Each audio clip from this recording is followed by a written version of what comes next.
ಇನ್ನು ಬೆಂಗಳೂರಿನಲ್ಲಿ ಬೀದಿ ನಾಯಿಗಳ ಕಾಟ ತಪ್ಪಿಸೋದಕ್ಕೆ GBA ಅವರು ಒಂದು ಪ್ರಶ್ನೆ ಕೇಳಿದರು. ನಿಮ್ಮ ಹಾಸ್ಪಿಟಲ್ ಆವರಣದಲ್ಲಿ, ನಿಮ್ಮ ಸಂಸ್ಥೆ ಆವರಣದಲ್ಲಿ ನಾಯಿಗಳಿದೆಯಾ, ಮಾಹಿತಿ ಕೊಡ್ರಪ್ಪ ಅಂತ. ಈ ಗೌರ್ನಮೆಂಟ್ ಹಾಸ್ಪಿಟಲ್ ಅವರು ತಲೆನೇ ಕೆಡಿಸ್ಕೊಂಡಿಲ್ಲ, ಕೊಟ್ಟೂ ಇಲ್ಲ. ಅವರು ಏನು ಮೆಷರ್ಸ್ ತಗೊಳಕ್ಕಾಗಿಲ್ಲ. ಪ್ರತಿಷ್ಠಿತ ಸರ್ಕಾರಿ ಆಸ್ಪತ್ರೆಗಳ ಮುಂದೆ ಬಹು ಹಾವಳಿ ನಿಲ್ತಿಲ್ಲ. ಯಾವ ಹಂತಕ್ಕೆ ಅಂದರೆ ವಾರ್ಡ್ ಒಳಗೆಲ್ಲ ಓಡಾಡುತ್ತಂತೆ. ವಾರ್ಡ್ ಒಳಗಡೆ ಎಲ್ಲ ನಾಯಿಗಳು ಬರ್ತವಂತೆ. OPD ವಾರ್ಡ್ ಆಸ್ಪತ್ರೆ ಆವರಣದಲ್ಲಿ ನಾಯಿಗಳ ಸಂಖ್ಯೆ ಹೆಚ್ಚಾಗಿದೆ.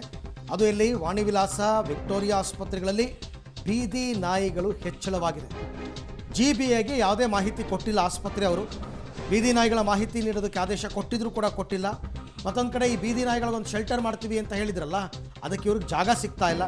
ಪಶ್ಚಿಮ ನಗರ ಪಾಲಿಕೆ ಬಿಟ್ಟು 4 ಪಾಲಿಕೆಗಳಲ್ಲಿ ಶೆಲ್ಟರ್ ಸಿಗ್ತಾ ಇಲ್ಲ. ಸೊ ಹೀಗೆಲ್ಲ ಇರೋದ್ರಿಂದ ಬೀದಿ ನಾಯಿಗಳ ಹಾವಳಿ ಕಡಿಮೆ ಆಗ್ತಾ ಇಲ್ಲ. ಎಲ್ಲದಕ್ಕಿಂತ ಹೆಚ್ಚಾಗಿ ಈ ಹಾಸ್ಪಿಟಲ್ಗಳಲ್ಲಿ ಆ ಹಾಸ್ಪಿಟಲ್ ತ್ಯಾಜ್ಯ ಇದೆಯಲ್ಲ, ಅದನ್ನೆಲ್ಲ ಅವರು ಕರೆಕ್ಟಾಗಿ ವಿಲೇವಾರಿನೇ ಮಾಡಲ್ಲ.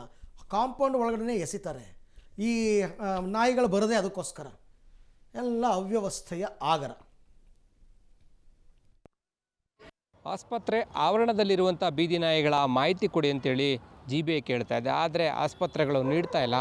ಯಾವ ಪ್ರಮಾಣದಲ್ಲಿ ಆಸ್ಪತ್ರೆ ಆವರಣದಲ್ಲಿ ಬೀದಿ ನಾಯಿಗಳ ಹಾವಳಿ ಇದೆ ಅನ್ನೋದನ್ನು ತೋರಿಸ್ತೀನಿ. ನೋಡ್ಬೋದಾಗಿದೆ ಯಾವ ರೀತಿಯಾಗಿ ಬೀದಿ ನಾಯಿಗಳು ಓಡಾಟವನ್ನು ಮಾಡ್ತಾ ಇದ್ದಾವೆ ಅನ್ನೋದನ್ನು. ಇಲ್ಲಿ ವಿಕ್ಟೋರಿಯಾ ಆಸ್ಪತ್ರೆ ಒಳಭಾಗದಲ್ಲೇ ರೋಗಿಗಳು ಓಡಾಡುವಂಥ ಭಾಗದಲ್ಲಿ ಇಲ್ಲಿ ಬೀದಿ ನಾಯಿಗಳು ಓಡಾಟ ಇರುವಂಥದ್ದು. ತುಂಬ ನಾಯಿಗಳು ಒಂದು ಬೀದಿ ನಾಯಿಗಳು ಓಡಾಟ ವಿಕ್ಟೋರಿಯಾ ಆಸ್ಪತ್ರೆಯಲ್ಲಿ ಇರುವಂಥದ್ದು. ಬರುವಂಥ ರೋಗಿಗಳಿಗೆ ಬೊಗಳುವಂಥ ಕೆಲಸವನ್ನು ನೀವು ಮಾಡ್ತಾ ಇದ್ದಾವೆ. ನೋಡ್ಬೋದಾಗಿದೆ ಫಾಸ್ಟಾಗಿ ಹೋಯಿತು. ಇಲ್ಲೇ ಬೀದಿ ನಾಯಿಗಳು ಇದ್ದಾವೆ. ಇಲ್ಲೇ ನಾಯಿಗಳು ಕಿತ್ತಾಟ ಆಡುವಂಥದ್ದು ಆಗ್ತಾಯಿದೆ. ಈ ರೀತಿ ಆದಾಗ ಇಲ್ಲಿ ನೋಡ್ಬೋದಾಗಿದೆ ಇಲ್ಲಿರ್ತಕ್ಕಂಥ ರೋಗಿಗಳು ಯಾವ ಕಡೆಗೆ ಹೋದರೂ ಕೂಡ ಆ ಬೀದಿ ನಾಯಿಗಳಿಂದಾಗಿ ಅಪಾಯಕ್ಕೆ ಒಳಗಾಗ್ತಾರೆ. ಈ ರೀತಿ ತುಂಬ ವಿಕ್ಟೋರಿಯಾ ಆಸ್ಪತ್ರೆ ಆವರಣದಲ್ಲಿ ಇಂತಹ ಬೀದಿ ನಾಯಿಗಳ ಸಂಖ್ಯೆ ಸಿಗ್ತಾ ಹೋಗುತ್ತೆ. ಅಲ್ಲೊಂದು ಕೂತಿರೋದನ್ನು ಗಮನಿಸ್ತಾ ಹೋಗ್ತಾ ಇದ್ದೀರಾ. ನನ್ನ ಬಲಭಾಗದಲ್ಲಿ ಅಲ್ಲೊಂದು ಬೀದಿ ನಾಯಿ ಇರೋದನ್ನು ನೋಡ್ತಾ ಹೋಗ್ತಾ ಇದ್ದೀರಾ.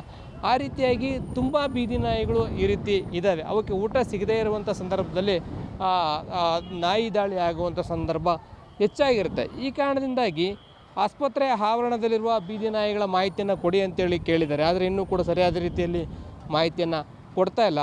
ನಿತ್ಯ ಸಾವಿರಾರು ರೋಗಿಗಳು ವಿಕ್ಟೋರಿಯಾ ಆಸ್ಪತ್ರೆಗೆ ಬರ್ತಾರೆ. ಹೀಗಿರಬೇಕಾದ್ರೆ ಆಸ್ಪತ್ರೆ ಆವರಣದಲ್ಲಿರುವ ಬೀದಿ ನಾಯಿಗಳ ಮಾಹಿತಿ ಕೊಡದೆ ಹೋದರೆ ಮುಂದೆ ಅಪಾಯ ಆಗೋದ್ರಲ್ಲಿ ಯಾವುದೇ ಅನುಮಾನ ಇಲ್ಲ. ಈ ರೀತಿಯಾಗಿ ಆಸ್ಪತ್ರೆ ಆವರಣದ ಒಳಭಾಗದಲ್ಲೆಲ್ಲೂ ಕೂಡ ಬೀದಿ ನಾಯಿಗಳು ಓಡಾಟ ಮಾಡ್ತಾ ಇರುವಂಥದ್ದು ಕಂಡು ಬರ್ತಾ ಇದೆ. ಕ್ಯಾಮ್ರಾ ಪರ್ಸನ್ ಹನುಮಂತ ಜೊತೆ ಲೋಕೇಶ್ ಕೊಡೋದಲ್ಲ, ಪಬ್ಲಿಕ್ ಟಿವಿ ಬೆಂಗಳೂರು.